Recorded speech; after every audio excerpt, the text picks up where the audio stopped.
만약에 오늘 대표님이 20대, 30대 젊은 초보 투자자라면 어디에 투자하시겠어요? 내 컨디션이라는 말을 쓰는데요. 네. 저는 어떤 스타일을 좋아하냐면 토스증권 김동민입니다. 동학개미 운동의 선봉장이라고도 하죠. 메리츠 자산운용 존리 대표님 오늘 모셨습니다. 네, 안녕하세요. 반갑습니다. 사실 저희가 지난주에 첫 번째 영상 올라갔거든요. 그렇게 올라가고 난 다음에 되게 많은 댓글들이 투자 처음인데 선택지가 너무 많다. 저희가 이제 오늘 초보 투자자분들이 가지고 있는 선택지 중에서 어떤 것들을 선택하는 게 바람직한지 좀 명쾌한 답변 요청드려도 될까요? 물론이죠. 근데 조건이 있어요. 조건은 뭔가요? 오늘 당장 액션 시작하기.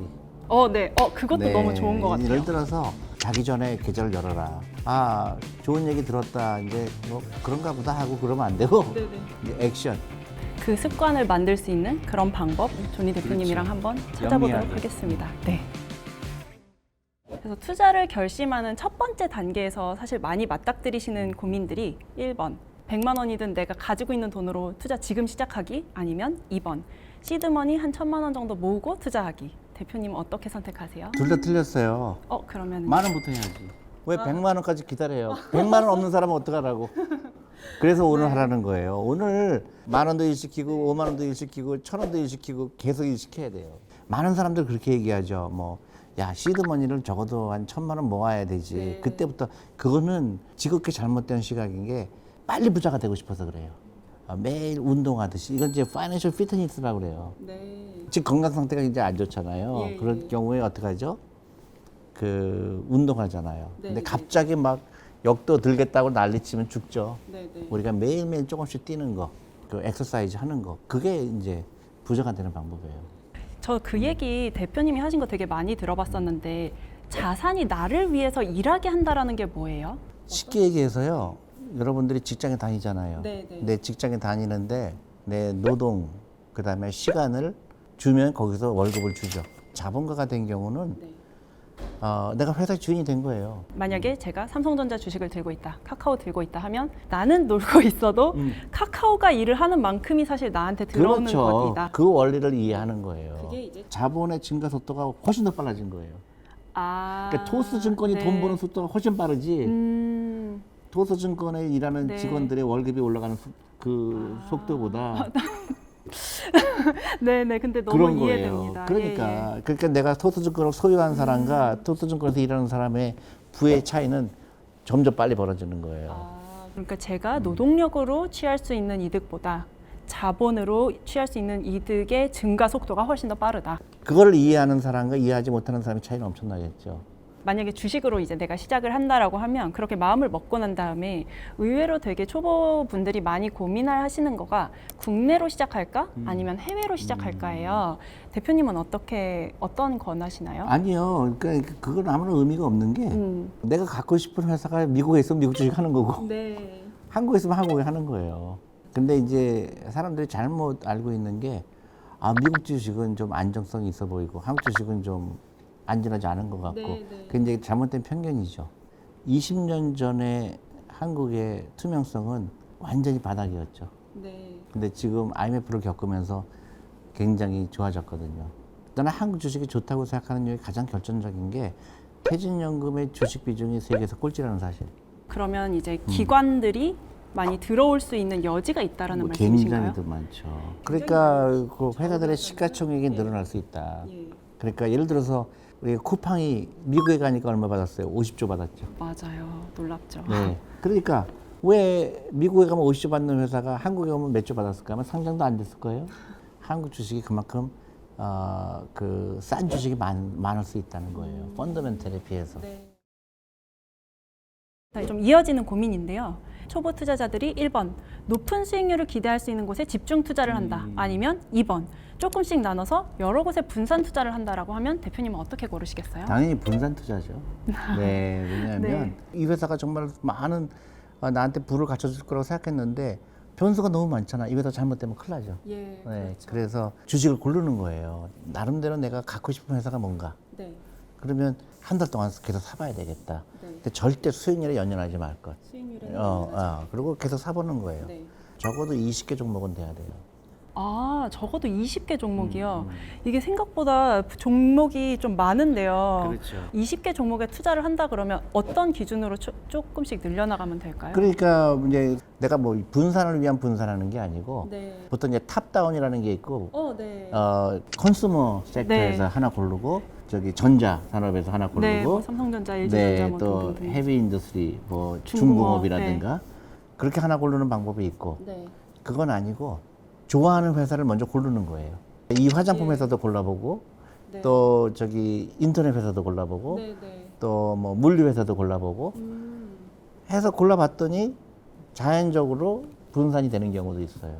어느 게 맞다 틀리다가 아니라 그 자기의 그런 테이스트예요. 이제 생활 속에서 기업들을 보라고 한 게 뭐 워런 버핏, 뭐 피터 렌치 이런 분들이 이제 하시는 말씀이고 대표님도 사실 항상 하시는 말씀인데 만약에 오늘 대표님이 20대, 30대 젊은 초보 투자자라면 어디에 투자하시겠어요? 어떤 기업에 투자하실지 혹시? 나는 이제 약간 좀 네. 다른 이게 그 사람들은 다 테이스트가 틀려요. 네. 주식은 마찬가지예요. 내가 모든 사람들이 다 마이크로소프트 사기를 원하고 뭐 테슬라 사기를 원하고 그럴 때 그 내 컨트로리언이라는 말을 쓰는데요. 아, 네네. 네. 시장이 거슬러 간다라는 말이죠. 그렇죠. 네. 그러니까 저는 어떤 스타일을 좋아하냐면 남들이 다 싫다고 그러는 거. 아, 약간 워렌 버핏 같은 거네요. 남들이 싫어하는 은행주, 보험주 이런 거 사는 거. 근데 그게 왜 그러냐면 남들이 싫다고 그럴 때 기회가 많아요. 뭐 카카오뱅크가 나오면서 뭐 카카오뱅크는 엄청나게 올라가는데 기존 은행들은 다 망할 거다. 근데 실제로 그럴까? 밸류에이션을 보면 이 기존의 은행이 더 싸네. 이제 그런 시각을 갖는 것도 재밌죠. 그렇게 재미난 거예요. 그러니까 20대, 30대만 할 수 있는 거예요. 이게 약간 지금 이제 넘어갈 사실 다음 질문이랑도 되게 연관이 있어요. 그래서 대표님이 좀 많이 말씀을 해오신 거라서 저희가 답을 사실은 알고 있기는 한데요. 이제 1번 기업과의 오랜 동행하는 장기 투자, 2번 급변하는 시장에 빠르게 반응하는 단기 투자. 대표님은 어떻게 초보 투자자분들한테 권하시겠어요? 당연히 장기 투자죠. 단기 예. 투자가 안 되는 이유. 네, 안 되는 이유. 안 네. 되는 이유도 간단해요. 내가 알 수 없기 때문에. 어, 내가 알 수 없는 거에 투자하는 거는 카지노에 간 거죠. 올해 주식시장이 어떻게 될지 아는 사람은 이 세상에 단 한 명도 없는데 그걸 내가 맞추려고 하는 것 자체가 말이 안 되잖아요. 항상 투자가 돼 있어야 돼요. 항상 투자가 돼 있으라는 건 너무 풀리 인베스트. 네. 왜냐하면 대부분의 사람들이 주식에 실패한 이유는요. 주식시장에 랠리가 올 때 그때 주식 투자 안 되고 있는 거예요. 10년 투자한다며 그 10년 또 갖고 있어야지 왜 중간에 3년 있다가 뺐다가 다시 넣고 이런 바보 같은 짓을 하지 말라는 얘기예요. 그러니까 사람의 성향은 단타를 사실은 그게 자기한테 맞는 성향일 수도 있고 아니면 장기 투자가 성향일 아니요, 수도 성향인 있는데 건 맞을 수는 없어요. 아 그래요? 단기 투자에 돈 벌 방법은 0%. 단기적으로 이렇게 트레이딩 하시는 분들은 그거는 이제 그 개인들이 그렇게 이제 자기 나름대로 이렇게 할 수 있다고 착각을 하는 거죠. 결국은 다 실패해요. 파는 타이밍은 없다. 기업이 정말 나쁘게 가지 않는다면 계속해서 사서 모아라. 이 회사에 대한 믿음이 필요하다는 그게 말씀이신 거죠. 그렇죠. 네. 어느 기업이나 어느 사람이나 위기가 오죠. 네, 그렇죠. 그죠? 오늘 뭐 카카오. 그렇죠. 그런 식이죠. 카카오라는 주식을 봤을 때 예. 이게 정말로 시가총액의 그 뭐 몇 조가 나갈 만큼의 데미지가 그렇죠. 그럴 때 만약에 그게 아니라고 판단되면 이제 그 바잉 오퍼추니티인 거죠. 주식에 투자하는 거는 분명히 알아야 될 두 단어가 있어요. 하나는 변동성, 변동성. 그다음에 위험. 아, 네. 주식은 수천만 명이 사고 팔고를 하잖아요. 네. 그러니까 어떤 때는 주식이 올라가고 어떤 주식은 내려가고 시간마다 주식 가격이 변하죠. 네. 근데 그거는 변동성이에요. 네. 내가 알 수가 없어요. 네. 그건 내가 알 수가 없는데 위험은 내가 줄일 수가 있죠. 그러니까 말씀하신 게 약간 삼성전자를 제가 20년 전에 샀으면 지금 굉장히 이렇게 큰 부자가 됐죠. 큰 부자가 되었을 텐데 만약에 제가 대우를 똑같은 시간에 샀다라고 그렇죠. 하면 지금 그렇지 않겠죠. 없어졌죠. 네. 좋은 표현이에요. 나도 펀드 매니저 했잖아요. 네. 근데 나는 삼성전자를 샀지만 대우전자는 안 샀거든요. 아. 금감원에 제출하잖아요. 뭐 이번 분기에는 돈 얼마큼 벌었고 그리고 새로운 물건이 나왔고 뭐 커스터머들이 분기 늘어나고 실적 발표라든지 예. 네, 이게 다 공시가 되어 그렇죠. 있죠. 네. 그러니까 대우를 옛날에 보면은 빚이 엄청나게 늘어나고 있죠. 네. 그러니까 나 같으면 대우는 안 샀겠죠. 그래서 위험은 컨트롤이 가능하다. 그래서 주식 투자는 위험한 게 아니다. 그럼에도 불구하고 투자자들이 또 그리고 펀드에도 이제 종목들이 들어오고 나가는 타이밍이 있잖아요. 그러면 실제로 들고 있던 종목을 매도하는 타이밍은 어떻게 보세요? 타이밍을 맞춘 건 아니고요. 네. 우리 펀드도 마찬가지로 팔죠. 네. 파는 이유가 우리가 주식을 살 때 왜 사죠? 저는 잘 될 거라고 보니까 그렇죠. 사죠. 네. 그러니까 파는 것도 똑같은 거예요. 안 될 것 같으니까 파는 거예요. 그 안 될 것 같다라는 기준은 그러면 어떤 이런 거예요? 거죠. 네. 예를 들어서 세상이 바뀐 거죠. 아, 이제는 더 이상 이런 제품은 쓰지 않는다. 그렇죠. 예. 너무나 강력한 경쟁자가 나타났어요. 아, 그럴 수 있죠. 그럴 수 있죠. 그래서 토스증권을 샀는데 토스증권보다 훨씬 더 좋은 회사가 나타났어. 반대의 경우로 반대의 경우로 한번 예시를 들어주시면 안 될까요? 내가 증권회사 갖고 있는데 그 기존 증권회사 투자하고 있는데 토스증권이 나타났어요. 보니까 토스증권이 더 잘 될 것 같아. 그러면 토스증권으로 타는 거죠. 갈아타는 거죠. 그러니까 그런 경우, 어떤 경우는 아무리 회사가 좋아도 인더스트리 자체가 죽어가는 인더스트리 있죠. 철강. 예를 들어서 네. 예, 과거엔 돈을 많이 벌었지만 이젠 중국한테 뭐 주도권이 중국한테 넘어간다. 뺏기고 내 우리나라는 이제 이미 인프라가 많이 돼 있기 예. 때문에 더 훨씬 더 부가가치가 높은 데로 옮겨가게 되는 거죠. 그리고 진짜 초보들은 사실 이런 것도 궁금해요. 뭐가 그럼 단기 투자고 어느 기준부터 장기인가요? 이렇게 생각하시면 돼요. 장기는 안 파는 거예요. 판다는 얘기는 네가 바보 같은 결정을 한 거야 살 때. 그러니까 판다는 이야기는 1번 기업의 판세가 아까 말씀하신 대로 바뀌었거나 네. 아니면 우리가 잘못된 선택을 한 거다. 그렇죠. 그러니까 내가 실수했다고 생각하는 거예요.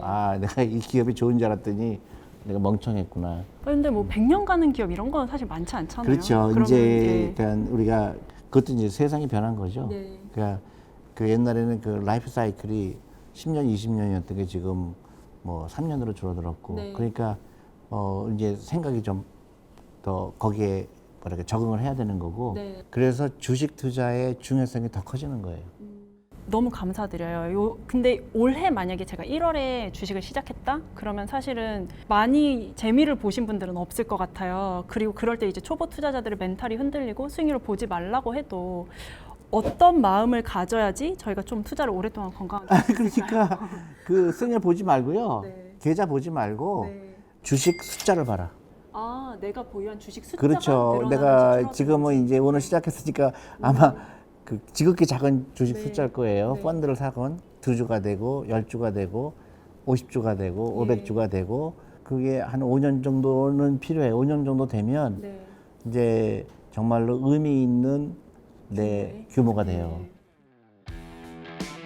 방송 출연도 많이 하셨는데 팬분들이 많은 이유 중에 하나가 이렇게 좀 한결같은 투자 철학을 가지고 동일한 질문에 항상 동일한 대답을 해주셔서 좋아요도 많고 악플도 많아요. 저 양반 똑같은 새로운 뉴스가 없다. 뭐 좀 새로운 것 좀 해봐라 그러는데 네, 근데 사실 새로운 거 할 수가 없어요. 그렇죠. 사실 그게 대표님의 투자 철학이니까. 네, 근데 철학이 왔다 갔다 하면 안 되니까. 맞아요. 저한테도 사실 굉장히 유익한 시간이었고 저희 머니그라피 채널 구독자분들한테도 굉장히 유익한 시간이었던 것 같아요. 네, 저도 여기 와서 이제 이런 또 대화를 하는 것도 즐거웠고 언제든지 또 필요하시면 또 제가 또 올게요. 와, 감사합니다. 그럼 다음 시간에도 저희가 위기를 기회로 만드는 컨텐츠로 찾아뵙겠습니다. 안녕히 계세요.